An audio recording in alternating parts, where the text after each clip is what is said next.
What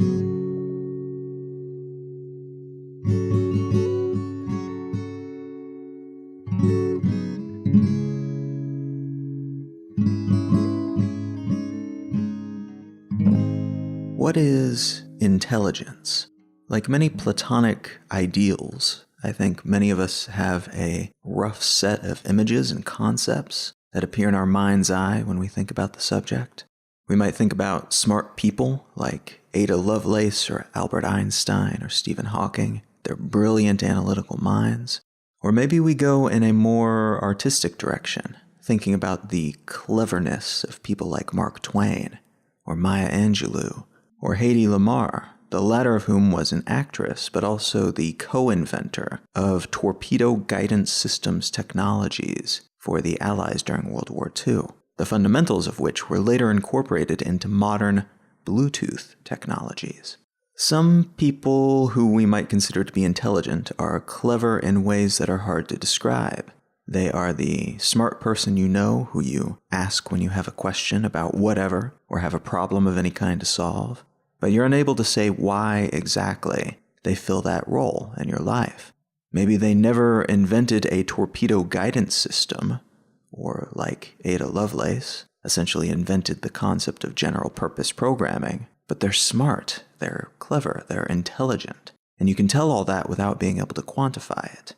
All of which is to say that there are different types of intelligence, at least that seems to be the case. There are those who can process mathematical concepts with remarkable skill. There are those who can write brilliant plays or compose amazing symphonies. And there are those who seem to be generally capable in some less easily defined way. Part of the difficulty in coming up with better, more specific labels for intelligent people, I think, is that the word intelligence is somewhat limiting. Words are symbolic. They're used as shorthand to help us discuss topics, but are latently limited in both their brevity, they can't accurately cover all ground we might want to cover, and in their inconsistency, their variation in meaning from person to person. To some people, intelligence is purely that which can be measured by an IQ, or an intelligence quotient test. For others, it's book smarts. For still others, it's the capacity to learn, or to understand and derive new meaning from data, or to be able to conceive of things no one has ever conceived of before. Or it's the capacity to memorize or theorize or organize.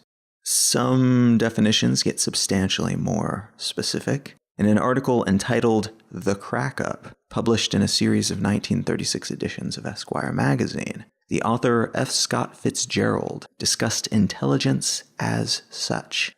Quote, "The test of a first-rate intelligence is the ability to hold two opposed ideas in the mind at the same time, and still retain the ability to function.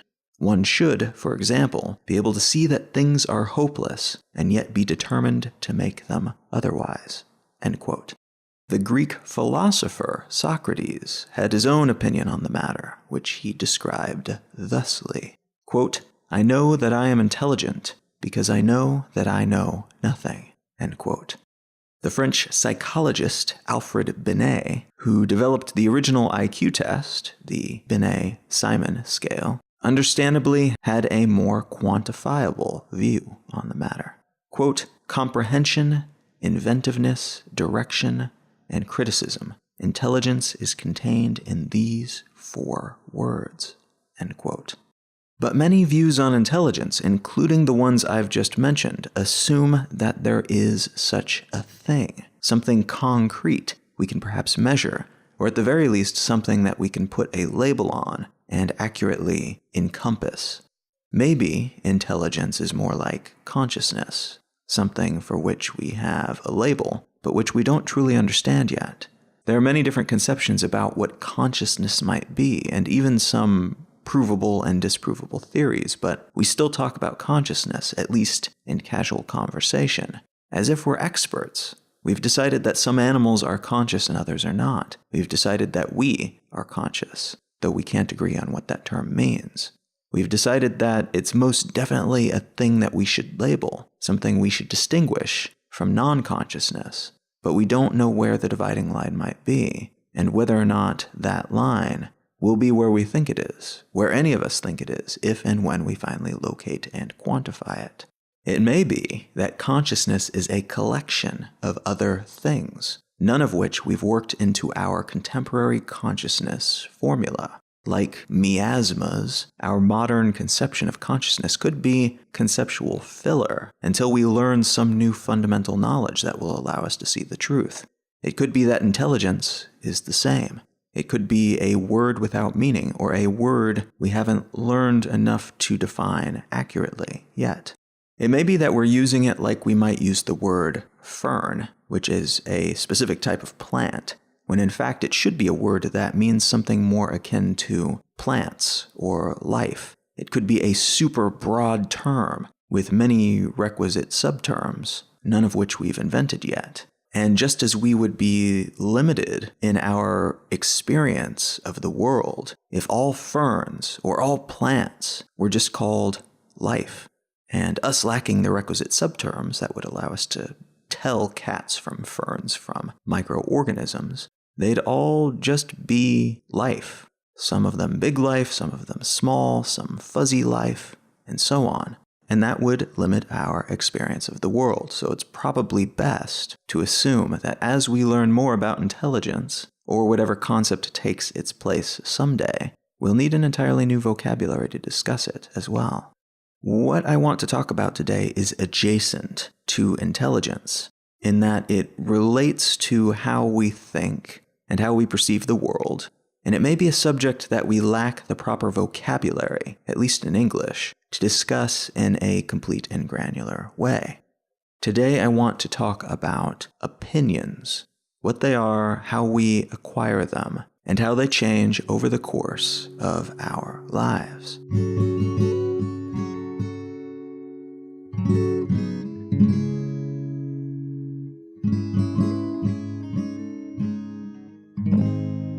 You're listening to Let's Know Things. I'm Colin Wright. Let's Know Things is an independent listener-supported show, which means that it is brought to you by you. If you'd like to contribute to the production of this show, there are many different ways you can do so. You can become a patron on Patreon. If you go to patreon.com/letsknowthings, you can leave a review up on iTunes or wherever you are subscribed to this podcast. Or you can share it with a friend or your social network of choice. Any and all efforts in this regard are very much appreciated.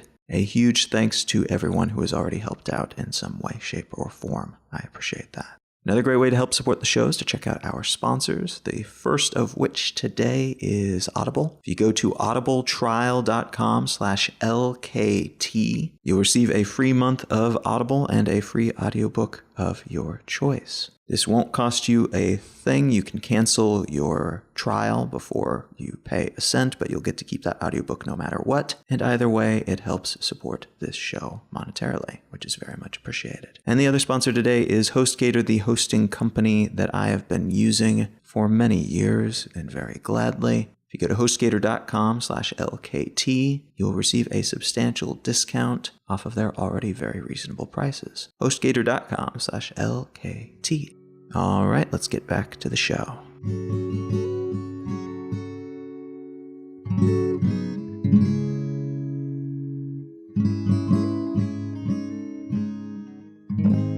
The article I want to start from today comes from Vox, and it's entitled, "Republicans' Beliefs Are Bending to Trump. Here's Why They Might Not Even Notice."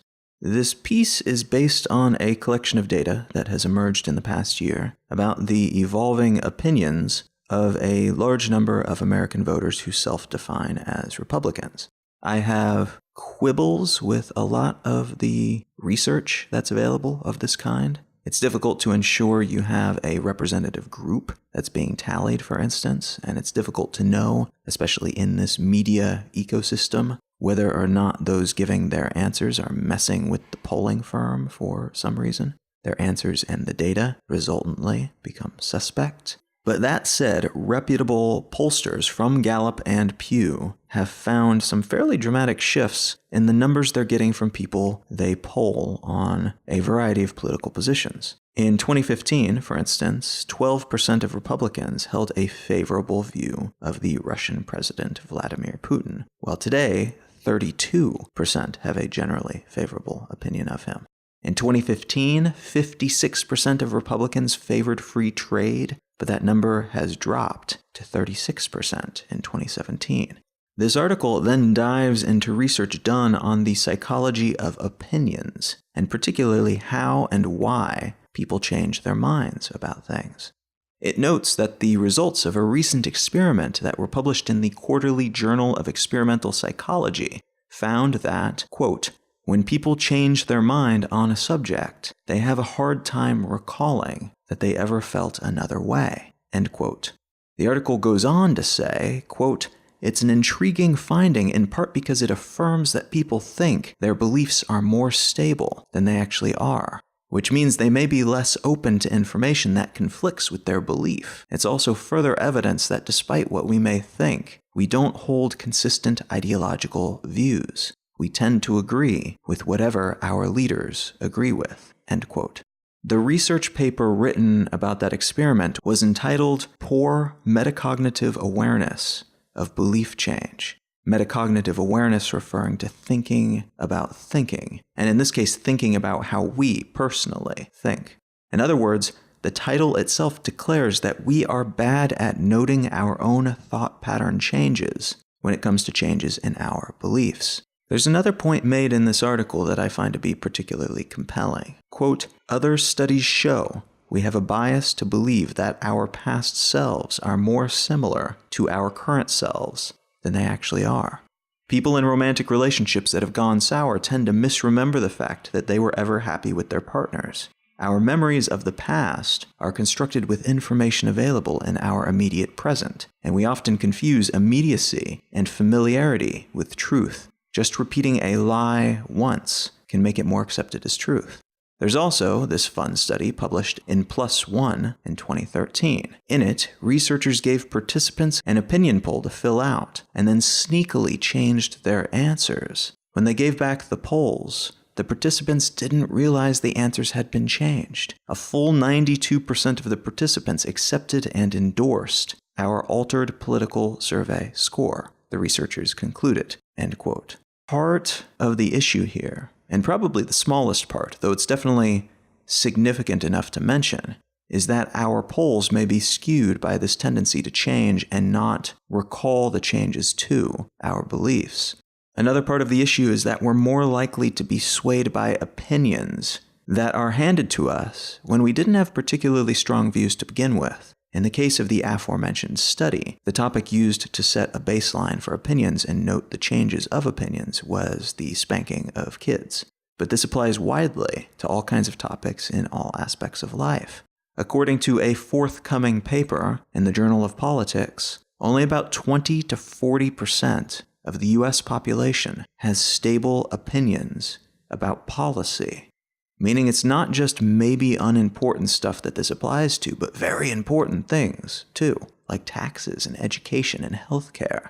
We come to have strong opinions about these things because we're told we do.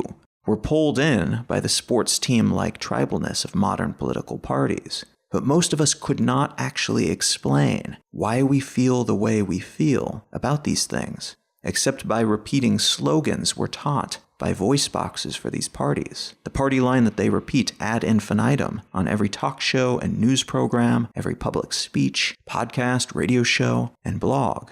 We understand the publicly stated standpoints of the parties, but not the underlying issues themselves. This means that we are more likely to rely on prefabricated mental shortcuts when thinking about these issues, rather than thinking about them for ourselves. And a third very significant part of the issue is that we misremember important things about the past and use that misremembered information to make decisions about the future. A recent public opinion poll suggested that 59% of Americans thought they were living through the lowest point in U.S. history that they could remember.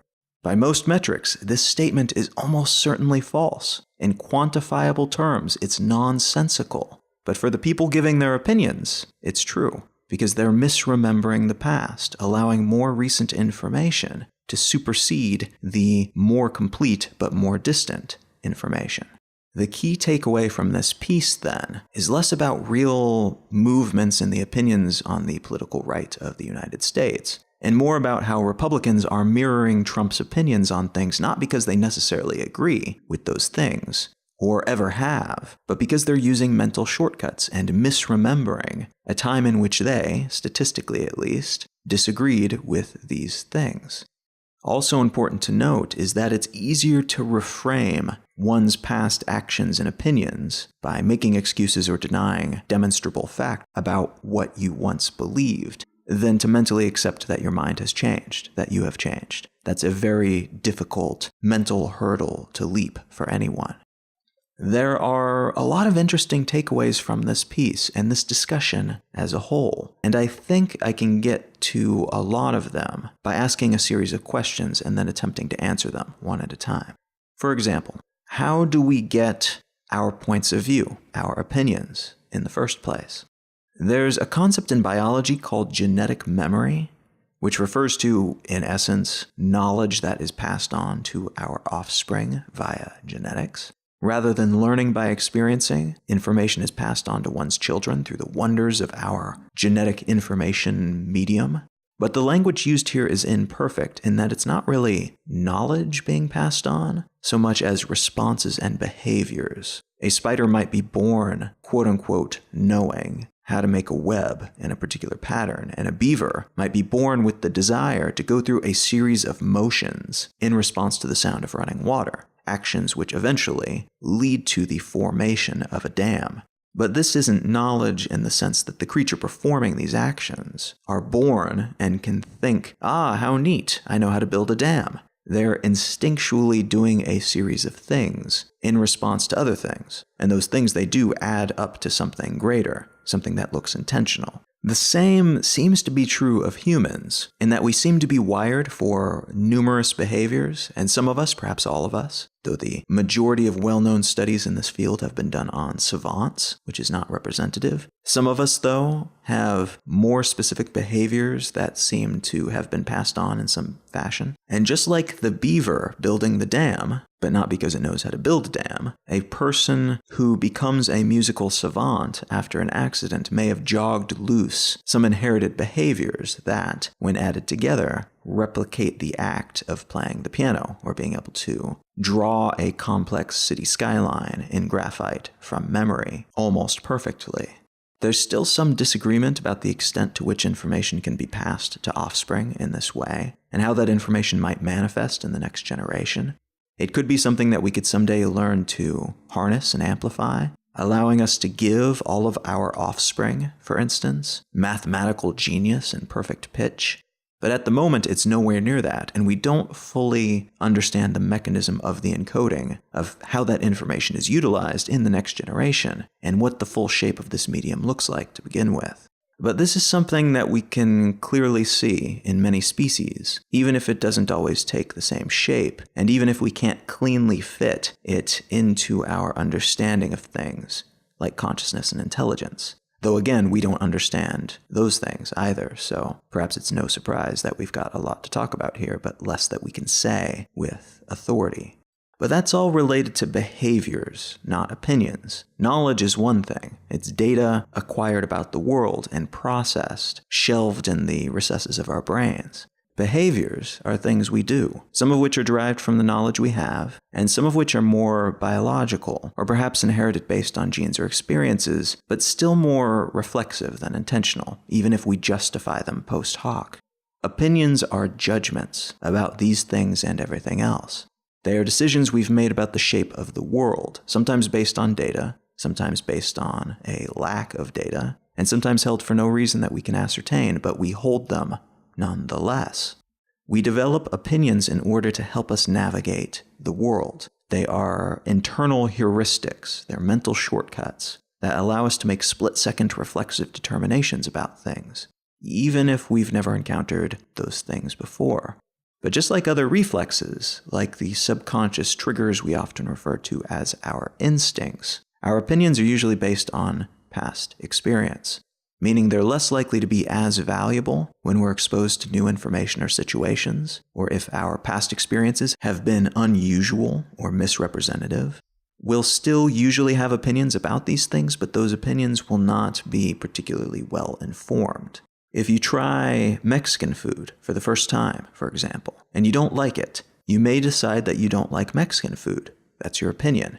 If the Mexican food you tried, though, was prepared by someone who doesn't actually know how to make Mexican food, and the food you ate was therefore unrepresentative of the cuisine, your opinion on the matter will be flawed, at least in the sense that it's based on non-representative, quote-unquote, Mexican food, rather than what most of us would think of when discussing the same.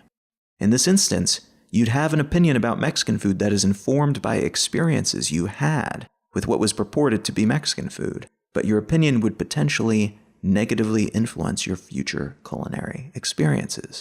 You may, in fact, love true Mexican food, the good stuff prepared by people who know what they're doing. But because of that one non-representative experience, which you have no reason to recognize as having been non-representative, you may forever avoid Mexican food in the future, which is a major bummer. Opinions, then, are subjective. They are entirely based on our point of view. If we had all the data available about Mexican food, we would know that the one time we tried it was not representative and could withhold judgment until we had tried more. None of us has perfect information about anything, though, not even about ourselves. And as a consequence, our opinions are usually more subjective than objective, more based on limited personal experience than round, diversified experience mixed with demonstrable fact. It's worth mentioning here, too, that opinions are not provable or disprovable. If you say you don't like Mexican food, I could question the legitimacy of your opinion in terms of your not having experienced much Mexican food in your life, which would be comparing the range of your experiences to someone else's range. But I can't tell you you're wrong. If you didn't like the Mexican food you had, you didn't like it. That's that. On the other hand, if you were to say Mexican food originates in Sweden, I could say, no, that's not true, and back up my assertion with data. My data would trump your data, and fact would win the day. So an opinion is something that can be held and even be correct, in a sense, even if it's not based on good data. It's correct in the sense that it's true for the subjective experience of a person, rather than being true in an absolute sense. Our opinions become more widely applicable if we expand our horizons and try more things, collect more data. But an ignorant opinion, one held by a person who's only had Mexican food once, is just as valid for that person as a well-informed, well-rounded opinion held by someone who's eaten all kinds of food, including Mexican food, many times and from many sources. This doesn't mean that opinions are better than facts, and in general, facts are way more useful than opinions. But it's important to separate the two, because it helps us take a look at what people are saying, and helps us better understand what they're demonstrating with their words rather than what they're trying to claim, or what we assume they're trying to claim. So we get our opinions through experiences, and those experiences shape our future experiences, which then, in turn, help shape new opinions. And when we encounter something new, something unfamiliar, we tap into that existing amalgamation of knowledge and experience to derive new opinions from them. We didn't like Mexican food that one time, so we are less inclined to believe that we'll like it in the future. But we may also be less inclined to try Filipino food, because it's also foreign, and our brain is telling us, based on that Mexican food experience, that foreign stuff as a whole is probably not something we like. Many of our opinions, then, are informed either directly or indirectly by past experiences, which means you may believe something right now, have an opinion that seems legit and seems like it can't possibly be built upon some misconstrual or falsehood, but which is, in fact, a secondary consequence of a misrepresentative experience. How do our opinions change over time? As I mentioned, new experiences add to old experiences, which then aggregate into new opinions based on that combination. I like to picture this process as some kind of lens grinding. Picture yourself viewing the world through a pair of glasses. and the lenses on your glasses determine how you see the world. The same stuff is there for everyone to see, but your experience will be different than the person standing next to you because of how your lenses warp or tint or obscure or magnify what you're seeing. Your existing lenses are shaped by your previous experiences, and your new experiences will continue to reshape those lenses, will change the prescription or the tint or whatever else as long as you live. That means our view of things, our understanding of what's happening around us, is always changing in little ways and big ways. And having those reshaped lenses influences what happens to us next, which in turn influences how our lenses are reshaped in the future. There's a kind of compound interest situation happening here then, as your earliest experiences can reverberate throughout your life, even influencing things that you experience when you are quite old and how you perceive those things, in part because some of that original shaping might still be intact, and in part because those early reshapings determined the next reshaping and the next all throughout your life, determining your contemporary lens shape. This is part of why that research in the Vox article is important. It would appear, based on that study at least, that we are likely to weigh our opinions more heavily in favor of new information. So even if we had better, more representative data informing our ideas in the past, the newer ones could win out and more heavily influence our decisions and our actions, even if they're less substantial than what we had before. This is part of why politicians struggle so mightily to be the last voice you hear on election day before you cast your vote. And it's part of why point-of-sale advertisements in grocery stores can be so effective. There's a lot of psychology behind both of those things, but part of why they work is that we are inclined to put more stock in the most recent data we've collected, and less stock in the less tangible-seeming past. How are we convinced of things? Or said another way, how are our opinions changed? This is a big question. There are so many different ways to influence another person's opinion. It's amazing any of us feel totally in control of our thought processes ever.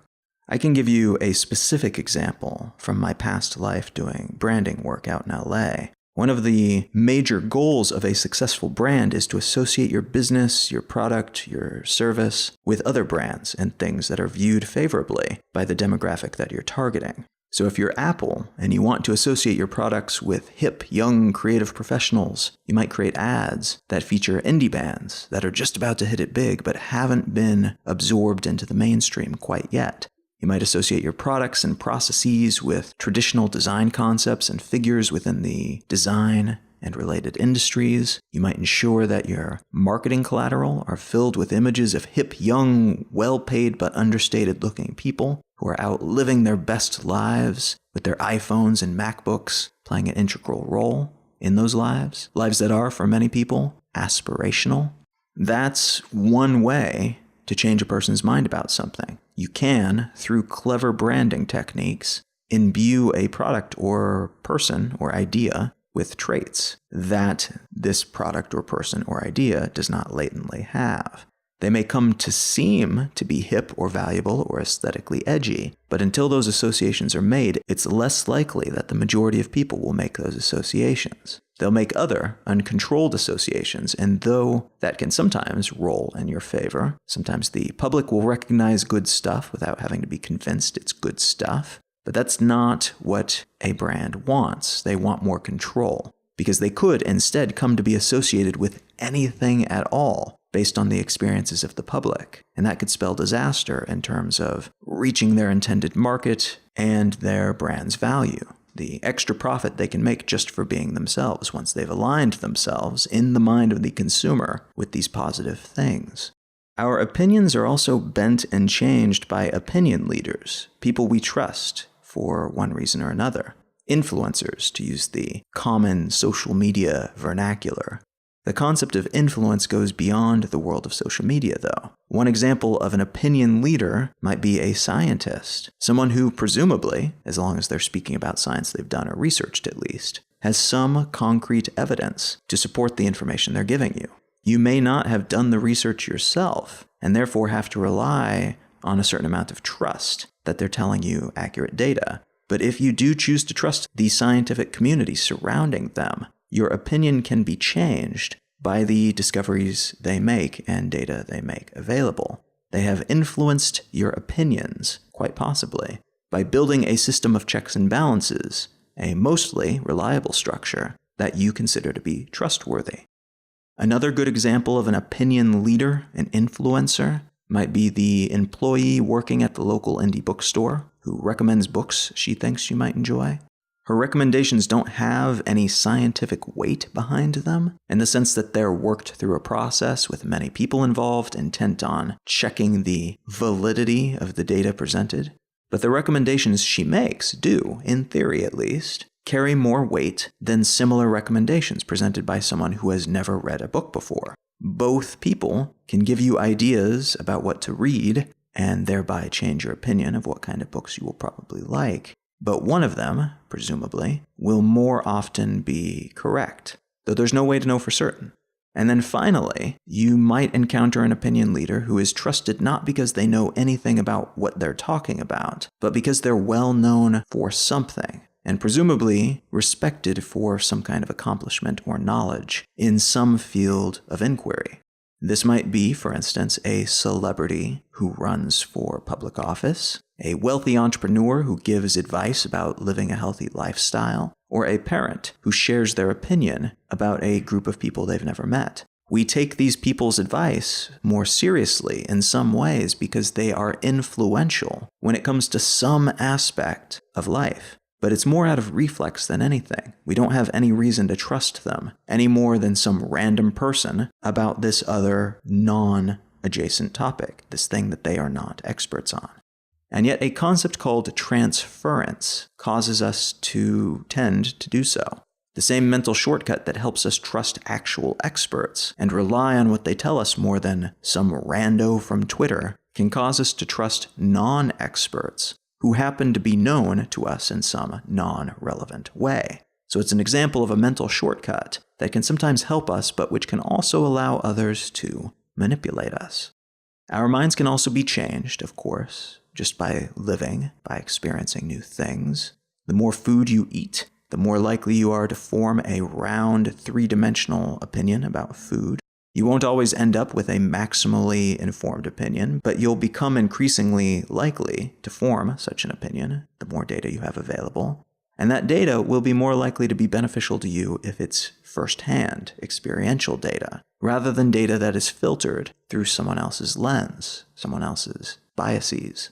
You can also learn more indirectly by reading books and researching things. You needn't have lived in Pax Romana-era Rome to learn something about the height of the Roman Empire, and something about how civilizations fall. You needn't bake a cake to understand the chemistry of how baking works, and what you are likely to get as a result of following a recipe.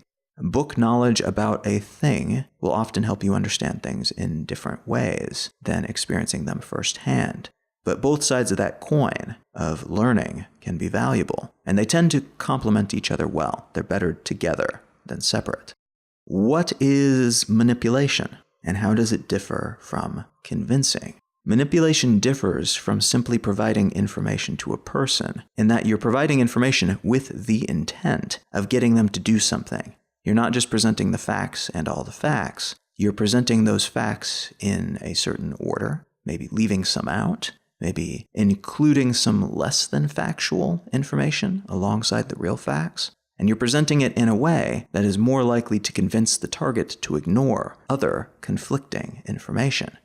Arguably, a lot of legit, less biased information is presented in a similar way. We tend to remember information contained within stories, within understandable narratives, better than information provided in a spreadsheet. So a lot of well-meaning, not intending to be manipulative data is delivered to us in a package that can bear the hallmarks of manipulation. So it's important to recognize that there's a very thin line between the two, and one person's data delivery will be another person's manipulation. I could tell you a story that helps you understand which nuts and berries are safe to eat in a nearby forest, But based on how I tell that story, you may walk away with opinions about which foods are inherently superior in general, how a person should spend their time, and which flavors are good and desirable, and which are not. This may not seem that similar to telling a story which is meant to convince a person that a certain religious group is evil, or that the other party's candidate is a criminal, but it's the same mechanism at work in a lot of ways. When we attempt to convince, we're almost always also attempting to manipulate. Sometimes that manipulation is positive, sometimes it's negative, but that judgment about whether it's positive or negative is also an opinion, which can be swayed by manipulation. This is part of why noticing manipulation can be so tricky. It's, in some cases, only subjectively different from honest, well-meaning convincing. What does one's opinion have to do with one's other knowledge-based traits, like intelligence and ignorance and gullibility? I'm stacking the deck a little by choosing the phrasing of that question carefully, but bear with me. A person's opinions have little or nothing to do with a person's intelligence, at least not in the way that we usually use the word intelligence. Often, when we encounter an opinion with which we disagree, we will decry it as stupid or ignorant when in reality, it's merely something with which we disagree. Intelligence implies an ability to learn, to pick up new information and work it into one's mental models, to perhaps derive new information from existing information. Ignorance implies that a person doesn't know certain information. So a smart person can be ignorant, but they may also be more capable of alleviating their ignorance, of learning something new, of learning new information, than someone who is less intelligent. So you may be incredibly knowledgeable about a particular field, say biology, but incredibly ignorant about another field, let's say politics. None of this implies anything about your intelligence, nor does it imply anything about your opinions. That said, a person who knows a lot about biology and little about politics is more likely to have better informed opinions about the former and less informed opinions about the latter. She might have a great deal of knowledge to back up her assertion that GMOs are generally benign, for instance, and little knowledge to back up her assertion that a particular mayoral candidate is the right choice for her priorities. Conflating opinions with cognitive capability is not ideal, and conflating opinion with ignorance is also not ideal, though there is a correlation between a person's greater knowledge about a particular subject and the likelihood that their opinion within that narrow subject is informed rather than uninformed, that they know why they believe something and have taken a lot of information into account and fully understand their opinion, rather than simply regurgitating slogans and catchphrases and taking on the colors of a particular team, a borrowed opinion. Gullibility, in this context, is more common when a person is ignorant about a particular subject, but wants to have an opinion about it. And if we're being honest, most of us want to have opinions about things because we don't want to be seen as ignorant, but the implication being that our ignorance would then mean that we're not intelligent. This is the root of a lot of issues. Being ignorant doesn't mean we're not intelligent, but the perception that those two things are linked causes us to form opinions without the requisite knowledge that would allow us to have informed opinions. As a result, we take what we're handed, we mimic other people with whom we tend to agree on completely separate topics, and that adds to the number of people supporting a particular perspective, even if the majority of people who purport to share that opinion would not hold to that opinion if they actually had more information, if they were more informed. This is what gullibility means in this context. It's when we're convinced to fall into lockstep behind an idea because we have been, in essence, marketed to by people who know how to make us feel informed when we are not. This is something that all politicians, well, their teams and their parties anyway, do. This is something that all brands do. Anyone with a cause who wants you to support their cause likely has some plan to get more people on board using this technique. And part of why this is necessary, or seems to be necessary, to those who would convince you of things and add you to their numbers at least, is that the more people they get on board, the more likely other, also ill-informed people will be to join. This is what's called the bandwagon effect, we feel more inclined to join what seems to be a popular cause, but only if there are other people on board already. We want to hop on board the bandwagon. And though we might be uninformed about a particular topic, the implication is that because others agree with this perspective, we can set aside our ignorance and assume that they know what they're talking about, ignoring the possibility that they are just as uninformed as we are, and that we've all been rallied and told which words to shout by a small group of clever orchestrators taking advantage of our gullibility. So what does all this mean for how we view ourselves and the world? It could be incredibly disconcerting. It certainly is for me, and this is something I've spent a good portion of my life wading through, and even being a part of to some degree, due to my time working in branding and related fields. None of these techniques or tendencies are inherently negative. They could be used to make people more likely to care about deforestation and helping sick children, but they're often used for things that are negative to someone, if not everyone. Support for some ideologies and brands are by definition zero-sum. So even if you're convinced to give money to a charity that's helping to save starving children, that means you're not giving that money to a charity that's trying to cure malaria. This knowledge and this way of seeing the world, with one eye peeking behind the curtain, could change the way you think about yourself and the way you think about how you think. It could, for instance, cause you to more carefully consider your opinions and question their legitimacy. This can be discombobulating, but it can also be a valuable, hopefully semi-regular at least, practice. It's not always possible to clearly identify all the reasons we feel a particular way, support a particular candidate, prefer a particular brand over a competing brand, but it's possible to be more aware of such things, and even more difficult in some ways, but still possible. We can even change our minds when it becomes clear that our opinions on anything are based on nothing more than convenience, or incomplete or fake data. It could be that we were sold on a brand, not the reality behind that brand, and we have the power to rethink what we buy. When it comes to politics, a lot of the discussions we have tend to surround just 2 or 3 major issues at a time. In the US, these are issues like abortion rights, healthcare, and taxes, all of which are important issues, but absolutely not the only issues, and for many people, not the most important ones either. Allowing ourselves to become more aware of other issues that are not part of the popular narrative can help us extract ourselves from the political PR circus, and allowing ourselves to consider gray areas between the black and white options that we are presented with can do the same. Ideally, we're aware of how we feel about things and why we feel the way we feel. But typically, we don't just know these things. We're not just aware of this information. It requires self-exploration, and that process requires a great deal of backtracking and sieving through memories and experiences to understand where our opinions came from. This makes it less likely that we'll be taken in by appealing opinions that are ultimately not compatible with our actual priorities and beliefs, which in turn makes it more likely that we'll be able to fully invest ourselves in the stances that we take, because we can be more confident the ones we do line up behind actually align with who we are as individuals. So it's not an easy process, but it is worthwhile, in my opinion.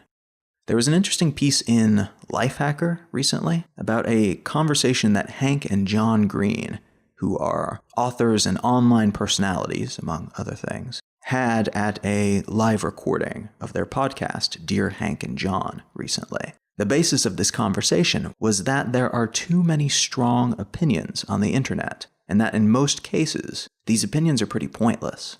Having a strong opinion that you then feel compelled to defend to the death takes up time and mental energy.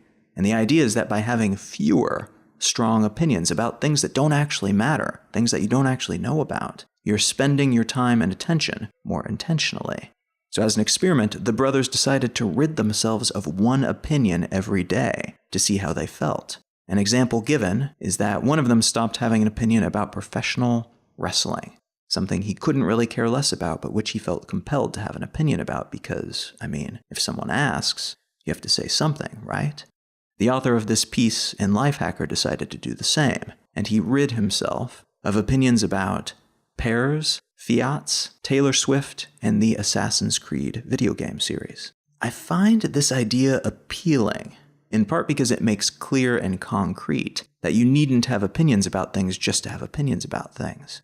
You needn't participate in every outrage storm that passes through your social media feed, and you needn't get stressed when someone presents an opinion about something that seems wrong, but about which you're ill-informed.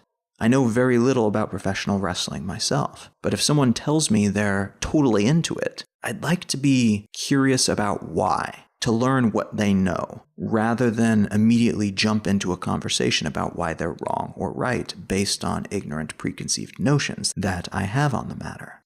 Not having a horse in most races frees you up to focus on the ones in which you do. It allows you to spend more time and energy becoming more informed about things, rather than simply forming strong opinions about them and then calling it a day. This doesn't mean you won't be tempted to jump into discussions about which you know little, and it doesn't mean that you will always recognize when you're arguing in favor or against something about which you're ill-informed. Part of being ill-informed, after all, is that you don't know enough to realize how little you know much of the time. But you can build up a heuristic about this over time, which could result in pulling back and checking yourself more frequently. It's tricky to do, but it is doable. Knowing all this, it should be no surprise then, going back to the original article, why Republicans, in this case, are so willing to shift their opinions to align with what's become the new normal in their party. We are all just really, really good at changing our minds, especially when we're not paying super close attention to the topics in question.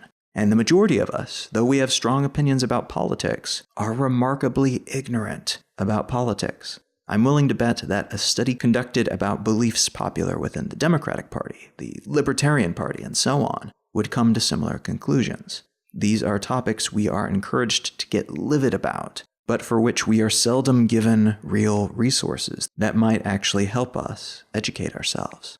I think it's only fitting that I end this discussion with a question rather than any specific call to action, particularly since I don't think there's just one way to respond to this information.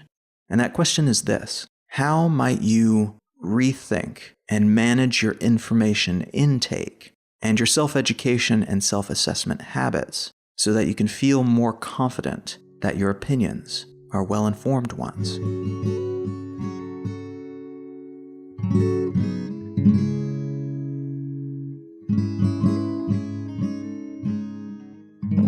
If you are enjoying Let's Know Things, consider becoming a patron.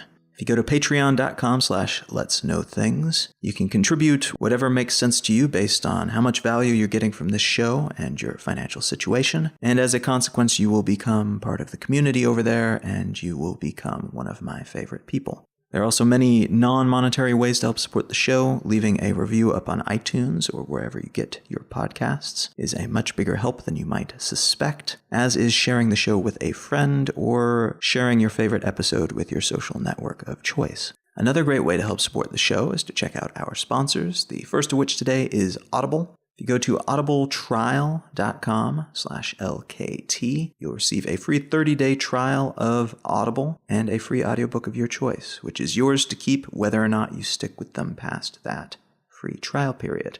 If you've yet to dip your toes into the audiobook scene, this is a great way to check it out and see what role it may play in your life. audibletrial.com/LKT. And the other sponsor today is HostGator. If you go to hostgator.com/LKT, you'll receive a substantial discount off of their already very reasonable prices, whatever plan you end up deciding to go with. hostgator.com/LKT. Instead of recommending a book today, I'd actually like to recommend an app.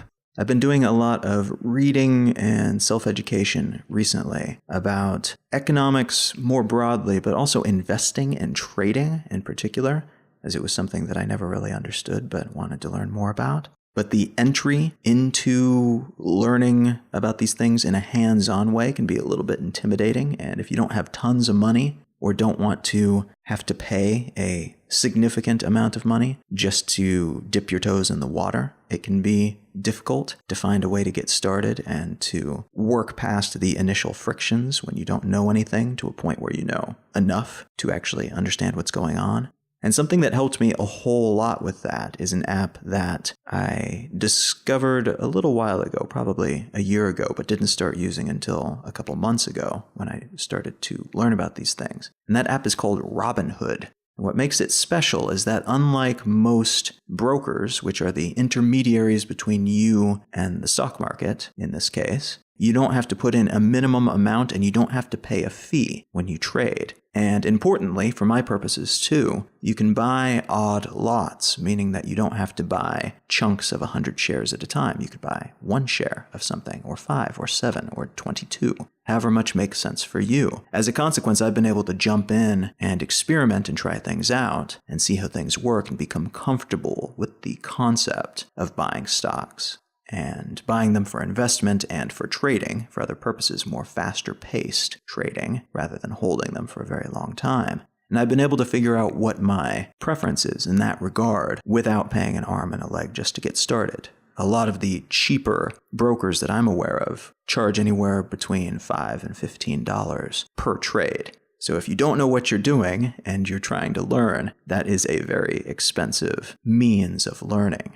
Robinhood takes all that away. They make their money, kind of like a bank makes their money, by earning interest on the money that you put into your Robinhood account. But it's super simple. It's worth checking out if you get the chance. I love the hell out of this app. It's available for iOS and Android, and they're not a sponsor or anything. They're not paying me to say anything about them. I just really love it. But they do have an affiliate thing. So if you sign up through letsknowthings.com/Robinhood, both you and I will get a free stock, which it may be something that's worth $2, it may be something that's worth $50, but either way, you will own a stock if you start using this app. And I think you have to put some money in there, but it doesn't have to be much. So it's worth checking out if this is at all interesting. I would not recommend trading stocks to try to make money. There are much better ways to do that, much faster, and I wouldn't recommend it if you don't have money to lose. Don't put anything into this that you cannot afford to lose. But if, like me, you've always been curious about this, you think it would be interesting, something that you would enjoy, this is a really great option. letsknowthings.com/Robinhood. You can find out more about me and my work at colin.io. You can find my blog at exilelifestyle.com, and you can find the show notes for this episode and every episode of the podcast at letsknowthings.com. You can find me pretty much everywhere on the internet at Colin is my name. Thank you so much for listening. My name is Colin Wright, and I will talk to you again next week.